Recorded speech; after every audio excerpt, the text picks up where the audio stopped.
Մեծարգոն նախագահող, հարգելի պատգամավորներ, սիրելի հայրենակիցներ, շնորհավորում եմ ազգային ժողովի 9-րդ գումարման առաջին նիստի մեկնարկի կապակցությամբ։ Այսօր իր աշխատանքն է սկսում Հայաստանի Հանրապետության ժողովրդի ազատ կամ արտահայտությամբ ձևավորած նոր ազգային ժողովը։ Սա մեր պետական կյանքի հերթական կարևոր հանգրվանն է, որը վերահաստատում է ժողովրդավարության հիմնարար սկզբունքը։ Իշխանությունը բխում է ժողովրդից եւ իրականացվում է նրա կողմից ընտրված ներկայացուցիչների միջոցով։ Նախ ցանկանում եմ իմ շնորհակալությունը հայտնել 8-րդ գումարման ազգային ժողովի պատգամավորներին կատարած աշխատանքի եւ Հայաստանի Հանրապետության օրենսդրության զարգացման գործում ունեցած ներդրման համար։ Առանձնահատուկ շնորհակալություն եմ հայտնում Հայաստանի Հանրապետության քաղաքացիներին։ Նրանց ակտիվ մասնակցությունը ընտրություններին եւ ազատ կամ արտահայտությունը ոչ միայն ժողովրդավարական գործընթացի կարևոր բաղադրիչ են, այլ մեր պետականության կենսունակության, հանրային պատասխանատվության եւ քաղաքացիական հասունության լավագույն վկայությունը։ Շնորհավորում եմ խորհրդարանական մեծամասնություն ձևավորած քաղաքական ուժին, քաղաքացիների վստահության քվեն ստանալու կապակցությամբ։ Միաժամանակ շնորհավորում եմ ազգային ժողով անցած քաղաքական ուժերին, որոնց ընտրել են մեր քաղաքացիները իրենց գաղափարներն ու ակնկալիքները ներկայացնելու եւ պաշտպանելու համար։ Հարգելի պատգամավորներ, յուրաքանչյուր գումարման ազգային ժողով ձևավորում է ոչ միայն տվյալ ժամանակաշրջանի քաղաքական օրակարգը,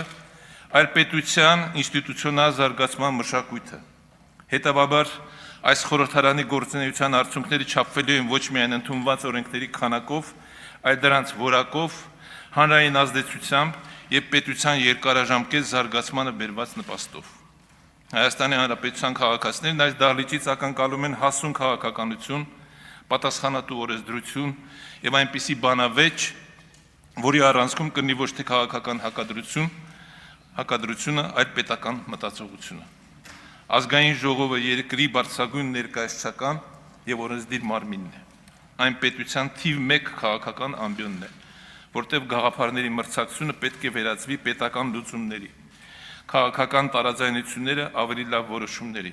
իսկ հանրային վստահությունը արդար եւ կենսունակ օրենքների։ Ժողովրդավարության ուժը պայմանավորված չէ կարծիքների միասնությամբ։ Այն կայանում է տարբեր կարծիքների խաղաղ, արժանապատի եւ պատասխանատու համակեցությամբ, հանուն մեկ նպատակի՝ Հայաստանի Հանրապետության հզորացման եւ հանրային բարօրության։ Խորհրդարանական բանավեճը ժողովրդավարության անբաժանելի մասն է, սակայն դրա արժեքը որոշվում է ոչ թե հնչող խոսքերի սրությամբ, այլ այն գաղափարներով, որոնք ծառայում են հանրային բարիքին։ Քաղաքական մրցակցությունն ինքնանպատակ չէ։ Այն արժեք է այնքանով, որքան նպաստում է ավելի արդյունավետ կառավարմանը, ավելի արդար օրենսդրությանը եւ ամուր պետությանը։ Հայաստանի Հանրապետության սահմանադրությունը պատգամավորին օժտել է ամբողջ ժողովրդին ներկայացնելու բարձր առաքելությամբ։ Այդ առաքելությունը ենթադրում է որոշումներ կայացնել ոչ թե պահի քաղաքական նպատակահարմարությամբ, այլ խղճի, մասնագիտական համոզմունքի եւ պատասխանատվության թելադրանքով։ Դա պահանջում է նաեւ համարձակություն ընդունելու այնպիսի որոշումներ, որոնք միտված են հանրային բարիքին, պետության երկարաժամկետ շահին եւ ապագա սերունդների բարեկեցությանը։ Սիրելի հայրենակիցներ, հանրության սպասելիքն է, որ ազգային ժողովը անվայրն է, որտեղ տարբեր քաղաքական հայացքները ոչ թե խորացնում են բաժանարար գծերը, այլ մրցում են պետության առավել օգտակար լուծումների առաջարկելու հարցում։ Մեզ անհրաժեշտ է քաղաքական մշակույթ, որտեղ անհամաձայնությունը չի վերածվում անհանդուրժողականության, իսկ սկզբունքայնությունը երբեք չի բացառում փոխադարձ հարգանքը։ Քաղաքացիական պայմանագիր կուսակցությանը վստահել է երկրի կառավարման ծանրությունը։ Այդ վստահությունը նախ եւ առաջ գերագույն պատասխանատվություն է, անշեղորեն առաջնորդվելու սահմանադրությամբ եւ օրենքներով, լիարժեք գիտակցելու հանրային վստահության արժեքը եւ կրելու կայացվող յուրաքանչյուր որոշման ամբողջական պատասխանատվությունը։ Քաղաքական մեծամասնության ուժը չափվում է ոչ միայն իր լիազորություններով, այլ իր պատասխանատվության խորությամբ։ Ժողովրդավարական խորհրդարանում առանձնահատուկ նշանակություն ունի ընդդիմության դերը։ Արդյունավետ ընդդիմությունը պետական կառավարման անհրաժեշտ բաղադրիչ է։ Նրա վերահսկողական գործառույթը, սկզբունքային եւ մասնագիտական քննադատությունը, այլընտրանքային առաջարկներն ու նախաձեռնությունները նպաստում են կառավարման որակի բարձրացմանը, բացթողումների ժամանակին արձագանքելուն եւ պետական քաղաքականությունների շարունակականության կատարելագործմանը։ Ի վերջո, առողջ ժողովրդավարության մեջ իշխանությունն ու ընդդիմությունը տարբեր ճանապարհով ծառայում են նույն նպատակին՝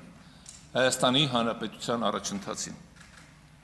Խորհրդարանը ձևավորել է հանրային կամքը պետական որոշումների վերածելու բարձրագույն ձգտումով։ Այստեղ տարաձայնությունները բնական են, երբեմն անխուսափելի, սակայն դրանք արժեք են միայն այն դեպքում, երբ ծառայում են ավելի լավ որոշումների կայացմանը, ավելի արդար օրենքների ընդունմանը եւ պետության զարգացմանը։ Մեր երկրի առջև ծառացած մարտահրավերները պահանջում են պետական շահի բարձր գիտակցում, հեռատեսություն եւ համագործակցելու կարողություն։ Հարգելի պատգամավորներ, պետության պատմության մեջ յուրաքանչյուր գումարման ազգային ժողովը թողնում է իր հետքը։ Այդ հետքը ձևավորում է ոչ միայն ընդունված օրենքներով, այլ այն քաղաքական մշակույթով, որ հաստատում է այս դահլիճում, այն պատասխանատվությամբ, որով իրականացում է ժողովրդի տված մանդատը, եւ այն վստահությամբ, որ ձևավորում է պետության ու քաղաքականության միջև։ Թող